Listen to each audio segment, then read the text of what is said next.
Magandang oras po sa lahat ng ating mga kababayan. Meron po tayong latest weather update sa magiging lagay ng ating panahon ngayong araw at sa binabantayan nating si Bagyong Romina. Ano nga ba ang inaasahan nating magiging panahon ngayong araw mga kababayan at sa susunod na 24 oras? Sabay-sabay po nating alamin lahat yan mga kababayan dito po sa ulat panahon ko ngayong araw na ito. Sa kasalukuyan mga kababayan, itong minomonitor natin na si Bagyong Romina ay nagdadala pa rin ng maulang panahon dito sa bahagi ng southern portion ng Palawan. At huling namataan nito sa layong 165 kilometers kanluran-timog-kanluran ng Pag-asa Island, Palawan. At dito nga mga kababayan ko ay napanatili nito ang kanyang lakas ng hangin na umaabot pa rin sa 55 kilometers per hour.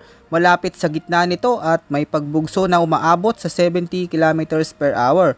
At medyo may kabagalan ng pagkilos nito mga kababayan, pahilaga-hilagang silangan sa bilis na 20 kilometers per hour. At sa kasalukuyan mga kababayan ay nasa labas na po ito ng ating Philippine Area of Responsibility.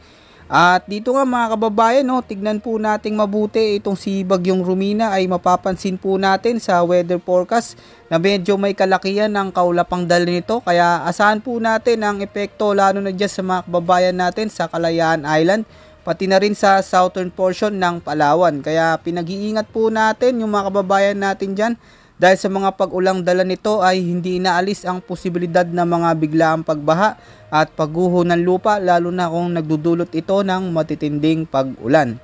Samantala mga kababayan, dito naman po sa mga lugar sa Visayas, Calabarzon, Bicol Region at kasama na rin ang Mimaropa ay asahan po natin na magiging maulap ang kalangitan na may kalat-kalat na pag-ulan, pagkulog at pagkidlat.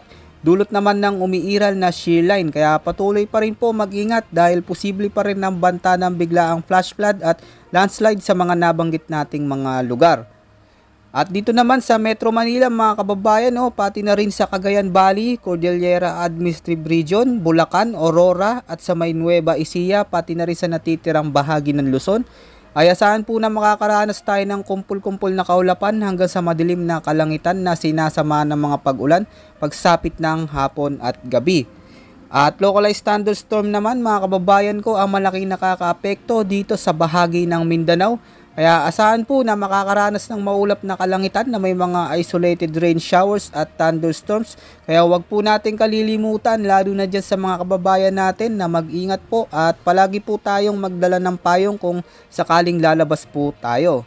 Samantala mga kababayan, base nga sa track intensity nito ni Bagyong Romina ay mataas ang tsansa na posible itong mag-intensify o lumakas pa mga kababayan ko sa mga susunod na oras bilang isang tropical storm habang kumikilos ito pahilagang kanluran papalayo po sa ating area of responsibility. Kaya magandang balita po ito sa mga kababayan natin nang sa gayon ay makapag-celebrate po tayong lahat ng Kapaskuhan at parating na bagong taon. At sana nga mga kababayan wala munang pumasok na bagyo at sa ngayon wala naman tayong namamataan na panibagong sama ng panahon o bagyo na posibleng pumasok ng ating area of responsibility hanggang sa mga susunod na 4 na araw. Bukas naman mga kababayan, asahan pa rin na magpapatuloy pa ang pag-iral ng shear line at northeast monsoon kaya asahan po ang paminsan-minsang mga pag-ulan sa ilang bahagi ng ating bansa. At muli po maging handa po tayo palagi mga kababayan ko at patuloy po na mag-antabay sa mga susunod pa nating update. Yan po muna ang pinaka-latest weather update natin at ulat panahon ngayong araw mga kababayan ko. Ito po ang inyong weather forecast ng bansa. Maraming salamat po at ingat po sa ating lahat.